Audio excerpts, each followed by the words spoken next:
What are they going to say now? What are they going to say now? South Carolina, after picking up a massive season-defining win over Texas A&M last week, was huge. And you just wondered, with the history of South Carolina, would this be a game where the Gamecock, how would they follow that up, right? They didn't need to go out here and have a monster performance or anything and one-up what they did last week. There's not much out there that can one-up what this team did last week in that 44-20 win. But South Carolina went out here for the third straight game and did everything it needed to do in what was a 28-7 win over the Vanderbilt Commodores. And this, look, let's be honest, Vanderbilt is a good team. This is not your daddy's Vanderbilt team anymore that was 3-9 in the basement, Sellers, Wellers. This is a good program that, mind you, had already reached bowl eligibility before this week. But the Gamecocks, just from start to finish, I think really played well in this game. The first quarter was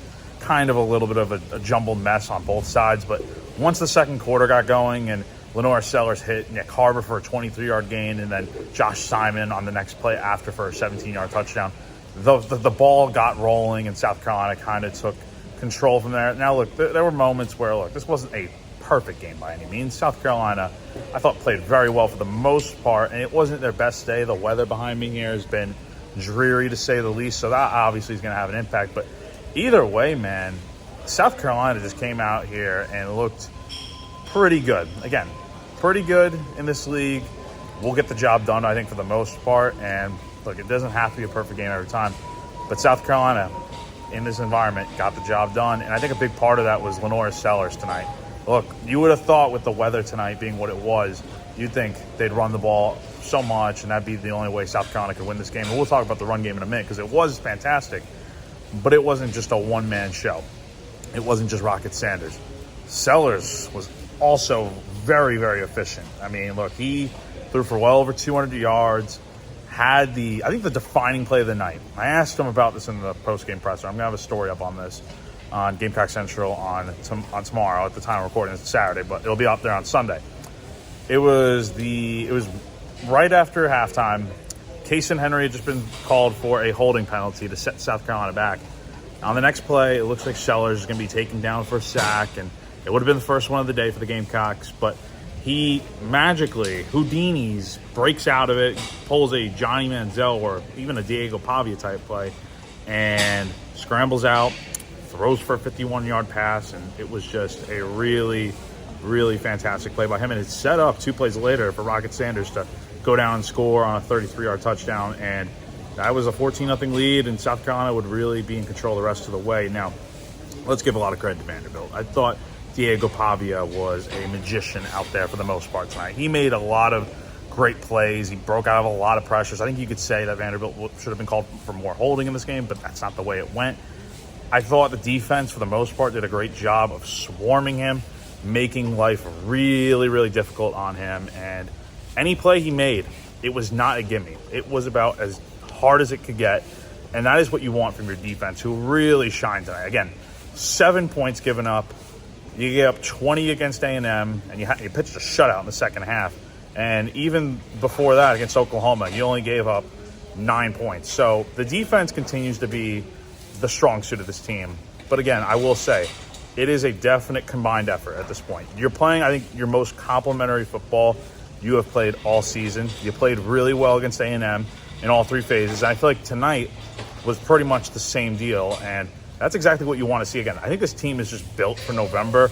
They're now 10-4 in this month in program history under Shane Beamer. That's fantastic. And just something about it, man. They're 2-0 this month, but the goal all year, and even talking about this week with the guys and Beamer and stuff, the goal has been always to go 1-0. And they still got 3 games to go.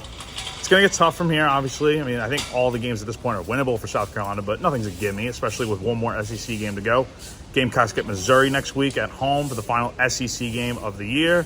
And then it is Wofford for Senior Day in 2 weeks, and then a trip to Clemson, who, at the time of recording this, I have not checked what the score is on that game. Last time I heard, they were up on Virginia Tech, but that's going to be a big game regardless.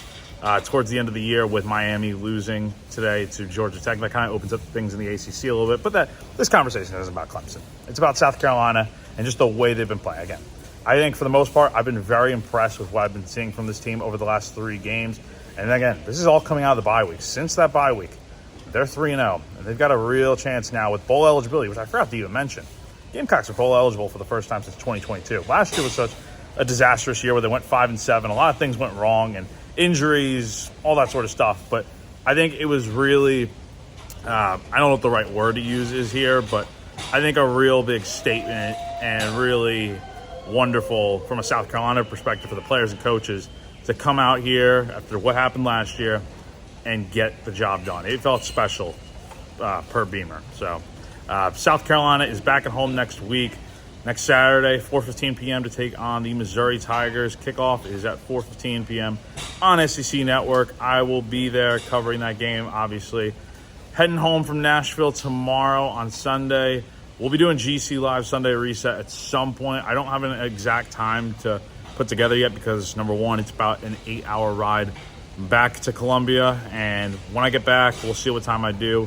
I'll have an update on when we'll be going live to talk about this game. Should be a lot of fun regardless, so be sure to stay locked into GC. All right, going back and adding this in real quick, I forgot to mention, how could I even forget? It's on me. Rocket Sanders. What an absolutely fantastic night for him. He was phenomenal. 128 yards on the ground, 2 touchdowns.